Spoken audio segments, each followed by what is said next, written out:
Girls, I judged them, not him. I didn't value the accuser's stories, like, because they were black women. I just didn't believe them. That gentleman was a member of the jury that acquitted R. Kelly in 2008 on charges of child pornography. This raises a question. In the Me Too era, when the stories of so many sexual assault survivors are being amplified, why are the stories of black women being dismissed? The stories that are being told in the docuseries are very common and familiar stories. This is really just putting a spotlight on these issues that are highly prevalent among black women and children. Dr. Inger Burnett Ziegler is a clinical psychologist who researches mental health in the black community.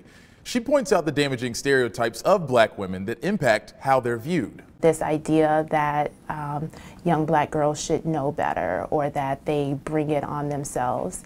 And some of that is due to the fact that black women are seen as being more sexualized or more promiscuous. That's not just an anecdote.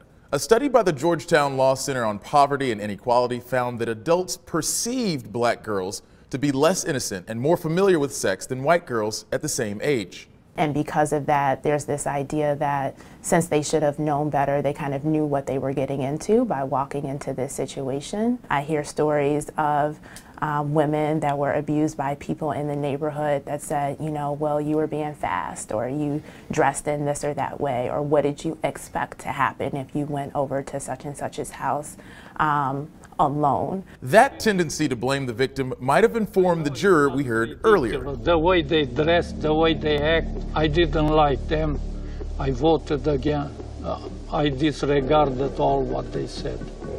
Burnett Ziegler says the issues that have led people to discount the pain of black women doesn't just stem from how they're viewed, but also how they view themselves. I think that we often don't see the pain of black women. I think that we, I can speak both personally and professionally, have been kind of conditioned to suppress our pain. I think we also kind of play into this stereotype that we can handle it all. You know, when somebody does express some sort of pain or distress, we default to this idea of, you know, you can deal with it, you're tough, you're strong. When someone does express it, it's easy to minimize it in that way. The docuseries has prompted other survivors of sexual assault to speak out. The National Sexual Assault Hotline reported a 27% increase in calls after the series premiere. Please come forward. If other assault survivors do choose to come forward, Burnett Ziegler suggests applying a level of understanding that women featured in the docuseries weren't afforded. I would just really want to underscore empathy towards not only young women, but women in general, and encourage kind of a broader understanding of what that woman is coming into this vulnerable situation with that may make it more likely for her to be harmed in the long run. These days, conversations about sexual violence and harassment towards women have infiltrated popular culture, the news, heck, they're all over our timelines. And there's one group that's almost invisible when it comes to these conversations: black girls and women. So why are we being ignored? Today's baggage: silencing black sexual violence survivors. Far too often, black women are the victims of sexual violence. Get this, about 1 in 5 black women in the United States have experienced rape in their lives. And just under half of black women said that they experienced sexual violence other than rape. But let's talk about the culture of sexual violence towards black women in America, a country with an unequivocally racist and sexist history. The fact is that black women aren't being heard. Black women have just walked unprotected through history in this world. Deborah Gray White is the Board of Governors Professor of History and Professor of Women's and Gender Studies at Rutgers University. Yeah, and she's kind of a big deal. When did we first see this idea that black women were sexually promiscuous? This notion that black women are promiscuous in America evolved. When whites went to Africa, they actually saw African women unclothed in their native environment. So they immediately associated that with promiscuity for both men and women. What happened once enslaved Africans were brought to America and slave laws were created? Black women get absolutely no protection. No one is really policing her body. Policing of her body occurs to the extent that she can prevent it from happening. James, where are you from originally? I'm from originally Louisiana. Louisiana. What city? Shreveport. Shreveport. And what brought you to LA? Okay. Well, what brought me to LA? I was just wanting a different. I wanted to change my environment. I wanted different people around me. I wanted everything to be different. I was raised by my mother and two sisters. Your dad wasn't around? No, my parents were never married. Oh, I see. Yeah, then my dad died when I was like 7 or 8. Oh, I see. And he married, had another family, so he would come every now and then. Yeah. From what I can remember from the earliest stages, earliest years of my life, I've been exposed to that all my life. I knew more about sex before I was in school than anybody else. Why is that? My mother, my father, and my sisters were all 4 were molested. We're molesting you. So that's what I was dealing with.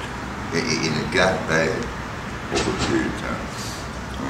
In fact, it got so bad I became violent to stop as a child. When I was, this is true story. I mean, what age do you think this all began with you? From the earliest stage I can remember. Really? Yes.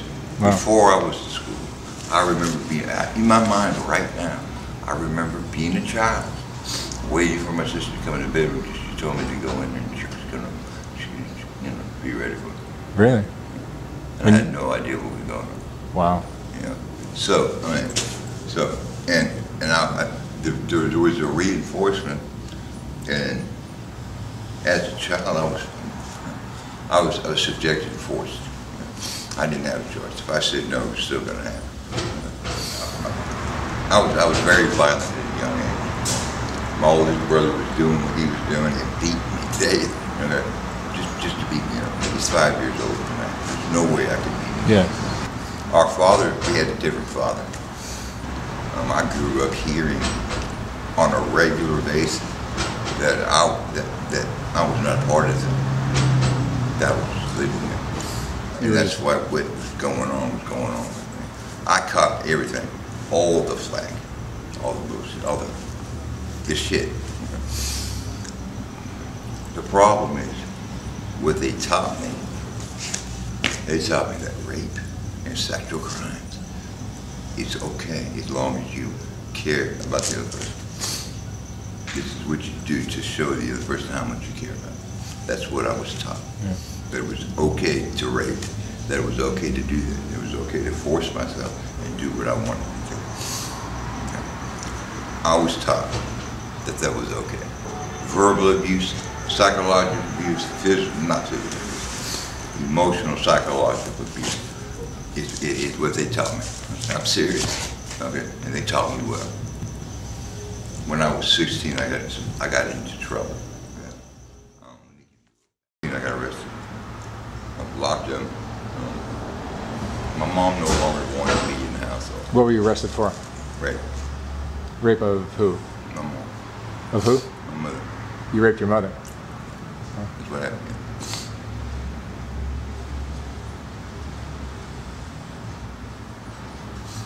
And this is fucked up. This is fucked up.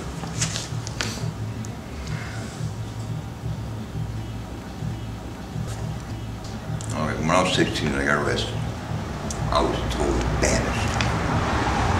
From the family? I was banished. Yeah. So that means I was completely by myself. Completely. I had no one I could talk to. I had no one I could call. I could had no one to cry, no one's shoulder to cry on, but I've never had that. I've never had that. The worst feeling in the world is waking up in the morning or laying down at night, going to sleep. It's true, with no doubt, I'm by myself. I have no one. To this day, right now, I have not one family member would do anything to help. What happened is my mom kind of lied about what happened. Mom lied? She lied about what happened. I did nothing except what I was taught.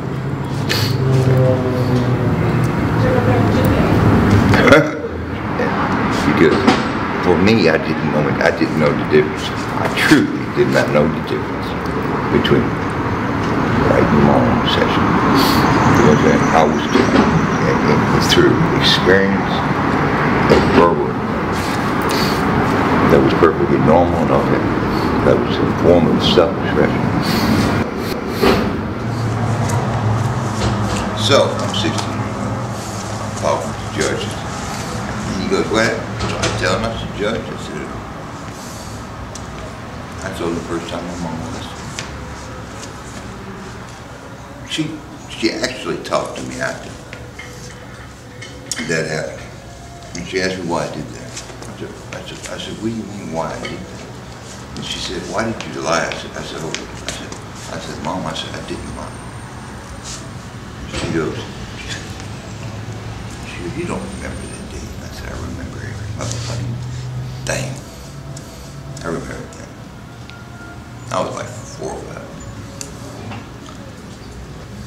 She said, you're lying. There's no way you could remember that.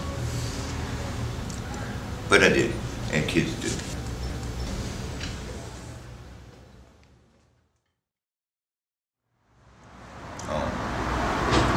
I'm violent. I can be extremely violent. Can you give me an example or two? Man, okay, I've been convicted of manslaughter. I've been convicted of armed robbery, attempted second-degree murder. I'm sorry? Attempted second-degree murder. I've been convicted of rape. I've been convicted of child molestation. All my crimes are violent.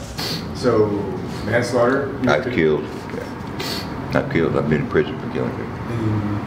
How many years did you do? I did all the, I did like 26 years over a period of time. Over 26 years, I did 18 years prison sentence. First 10 years, I did the first 10 years in prison. Tell me about the manslaughter. Huh? Tell me about the manslaughter. The what? You murdered somebody. Right, yeah. That's what I did. It was actually. I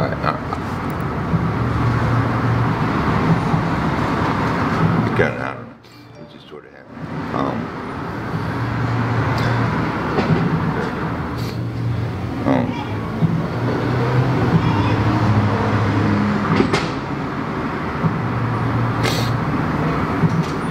You know,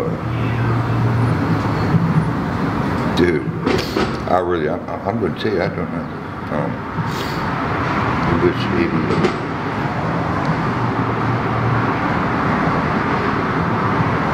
I really don't know.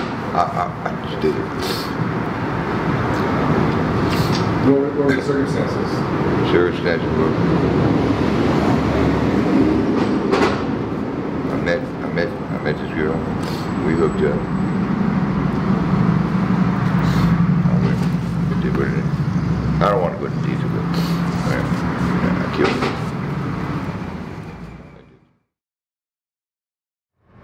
I do what I want. And there's nobody gonna change anything about me. And I do whatever it takes. So I can become just as physical, just as violent as the next mother. And I don't like it.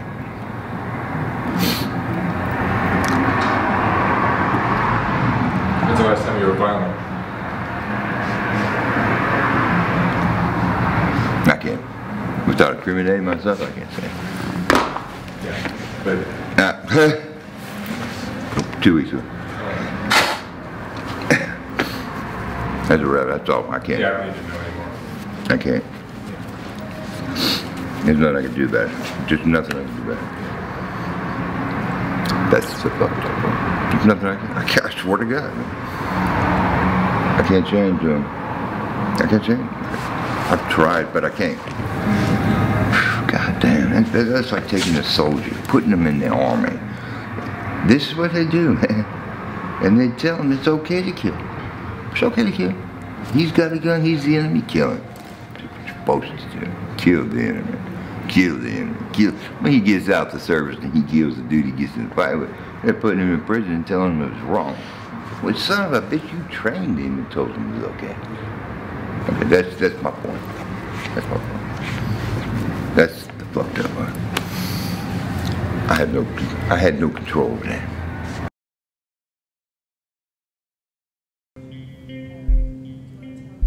So the thing about rape and sexual assault is that you are never prepared for it to happen, because in some ways it's one of those things that you think is never going to happen to you. So then when it happened to me, I was like, wait, did that just happen? Did I actually just get raped? And there wasn't, you know, I wasn't prepared for it. I mean, you're never prepared for something like that. For the rest of my life, it's going to affect how I live my life day to day. It's going to affect my, you know, my friendships, my sexual relationships, everything. Now that I have started to talk about it and be more open about it, it's just a massive weight off my shoulders, and I do wish I'd done it sooner.